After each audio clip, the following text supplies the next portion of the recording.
Hi everyone, we're in Macaroni Woods and it's the height of summer, and you can obviously see that everything is completely green, very different to our spring and winter video.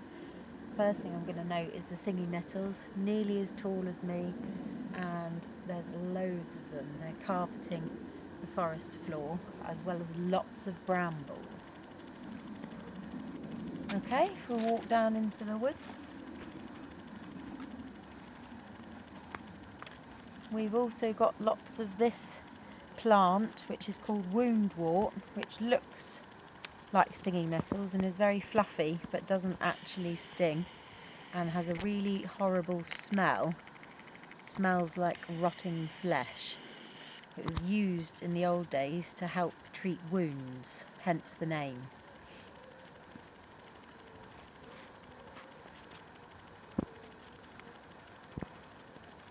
If you look up at the canopy, you can see that everything is green. We've got a lovely canopy of oak and ash, sycamore and beech down at the forest school area.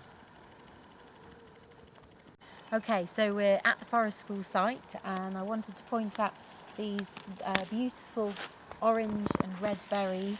I mentioned them in the spring video.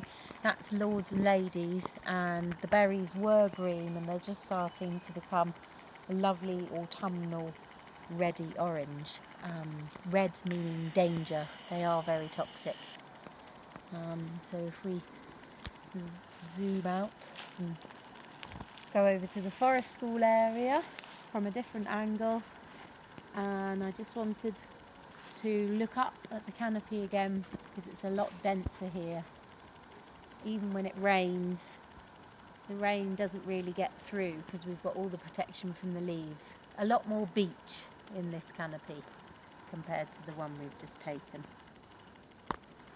So there isn't much flowering in the woods at the moment, but I did want to point out these brambles that are flowering that will soon become juicy blackberries.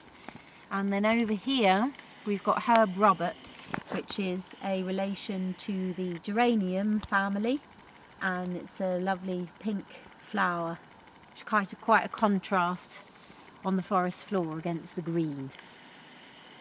We do have enchanter's nightshade, which is also in flower at the moment. They're very white, delicate flowers, if you can see just here. Beautiful little flowers. And I like the name, Enchanter's Nightshade.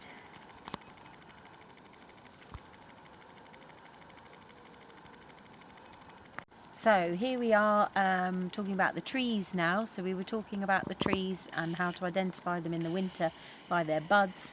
Now we've got the leaves, so it's a lot easier. This is beech, and it's a lovely oval leaf with smooth edges, and this is the one that has the long pointed buds in the winter. And you can see the trunk, the bark is very smooth, a bit like an elephant's trunk it reminds me of. And we'll go and find some oak and some ash. So here we are with the beautiful English oak, the famous oak that has the lobed green leaves, very distinct shape, and they were the ones that had the clustered brown buds in autumn. The bark is also very different to the beech. It's got fissures in it, lots of cracks, lots of little crannies for insects to find homes, and it often has lots of moss growing on it. We are off the track, not following a path at the moment in the woods, and we've just come across this beautiful bracket fungus, which reminds me of a little fairies paddling pool or something. I'm afraid I don't know which species it is. There's thousands of fungi species.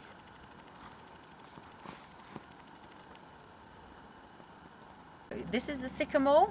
This is the one that had the green buds in the winter. It's got palmate leaves, which are like the 5 digits on your hand, so a very distinct shape again.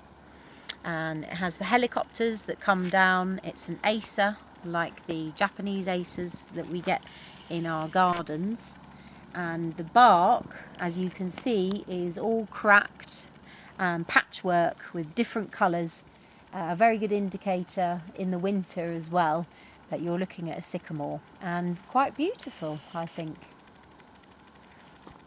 This is the ash, the tree that had the black buds in the winter video. It's very easy to identify as well in the summer because it's got these really big leaves with lots of leaflets within one leaf. A nice cracked bark, ash in colour, and unfortunately this tree is suffering from ash dieback, this species, which is killing off about 80% of the ash in this country and causing them to rot from the inside and then become unsafe and have to be cut down before they fall on anyone. This is burdock, as in the drink dandelion and burdock. It's got these really spiky fruits on them which stick to the fur of animals, and that's their way of spreading around the woods.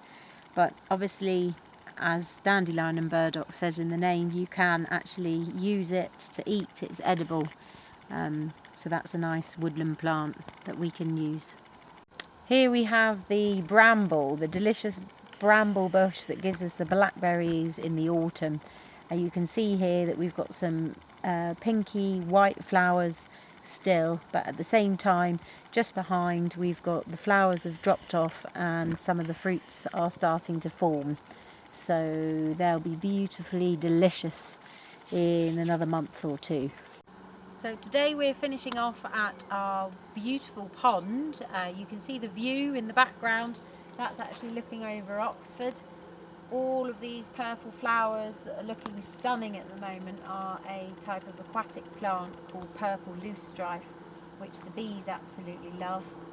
And we have a new pond interpretation board which tells us all about the wildlife that we can find in the water and around the pond. And I'm very pleased to see that whilst we've been doing pond dipping this summer, we found lots of baby newts.